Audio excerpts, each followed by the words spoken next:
Saudara-saudari yang terkasih, jumpa lagi dalam Pelita Hati hari ini, Jumat 11 Februari 2022, hari biasa dalam Pekan Biasa yang kelima.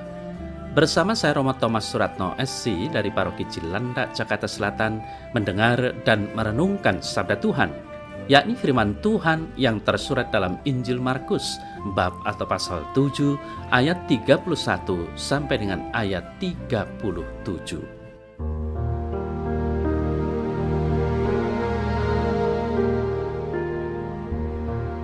Sekali peristiwa, Yesus meninggalkan daerah Tirus dan dengan melalui Sidon pergi ke Danau Galilea di tengah-tengah daerah Dekapolis. Di situ orang membawa kepadanya seorang yang tuli dan yang gagap dan memohon kepadanya supaya ia meletakkan tangannya atas orang itu. Dan sesudah Yesus memisahkan dia dari orang banyak sehingga mereka sendirian, ia memasukkan jarinya ke telinga orang itu, lalu ia meludah dan meraba lidah orang itu. Kemudian sambil menengadah ke langit, Yesus menarik nafas dan berkata, "Ephata," artinya terbukalah. Maka terbukalah telinga orang itu dan seketika itu terlepas pulalah pengikat lidahnya. Lalu ia berkata-kata dengan baik. Yesus berpesan kepada orang-orang yang ada di situ supaya jangan menceritakannya kepada siapapun juga.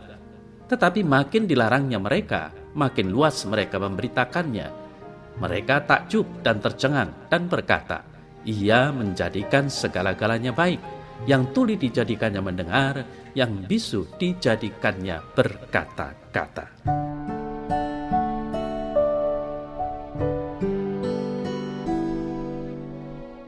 Saudara-saudari yang terkasih, hari ini kita mendengar Yesus menyembuhkan orang tuli dan gagap yang dibawa kepadanya.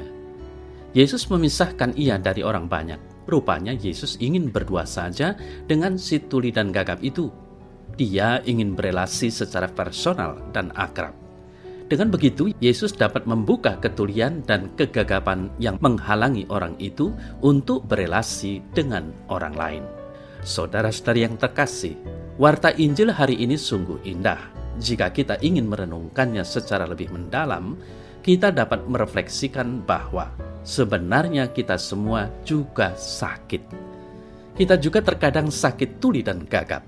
Kita terkadang tuli terhadap Tuhan yang hadir dan bicara melalui orang-orang yang berada di sekitar kita. Banyak sekali orang-orang yang memerlukan bantuan dari kita, tapi terkadang kita menutup telinga dan berpura-pura tuli, sehingga kita memiliki alasan untuk tidak mendengarnya. Kita juga terkadang gagap. Kita gagap dalam hal mewartakan kasih Allah kepada sesama. Entah mungkin karena takut, malu, minder, atau alasan lain. Karenanya kita jarang membantu orang lain. Kita tidak bisa melihat Tuhan dalam diri orang lain. Saudara-saudari yang terkasih, mungkin juga kita kerap menjadi tuli dan gagap yang membuat kita tidak dapat berelasi dengan sesama. Kita tidak peduli dengan orang di sekitar kita. Kita acuh dan tidak mau tahu. Kita sibuk dengan diri sendiri. Kita tidak mengorangkan orang yang di samping kita karena kita begitu sibuk dengan HP kita. Kita sibuk berselancar di dunia maya, hingga tidak heran kalau kita menjadi lupa akan banyak hal.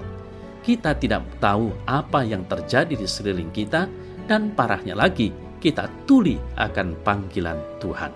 Oleh karenanya, saudara-saudari yang terkasih, baiklah kalau kita mau datang kepada Yesus sendiri agar supaya Dia berkenan menyembuhkan ketulian dan kegagapan kita. Sehingga setelah kita sembuh, kita dapat meneladan Yesus untuk mendekati mereka yang sudah tuli dan gagap. Karena sudah lebih dari setengah hidupnya di dunia maya, di dunia HP, di dunia medsos, di dunia browsing. Kita bisa mendekati mereka secara personal dan hangat untuk membuka ketulian dan kegagapan mereka terhadap relasi mereka di dunia nyata. Karena dunia nyata lebih membutuhkan mereka.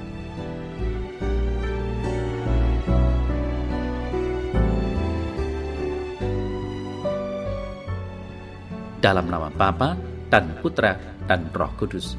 Amin. Ya Tuhan Yesus, syukur bagimu karena Engkau senantiasa dekat denganku. Berkenanlah Engkau membuka telinga hati dan budiku serta membuat lidahku mampu mewartakan sabdamu. Berilah aku kemampuan untuk dapat menyentuh hati orang lain dengan kehangatan kasih yang dalam. Terpujilah Engkau, Tuhan, kini dan sepanjang masa. Amin. Semoga Allah yang Maha Kuasa memberkati saudara sekalian, Bapa dan Putra dan Roh Kudus. Amin.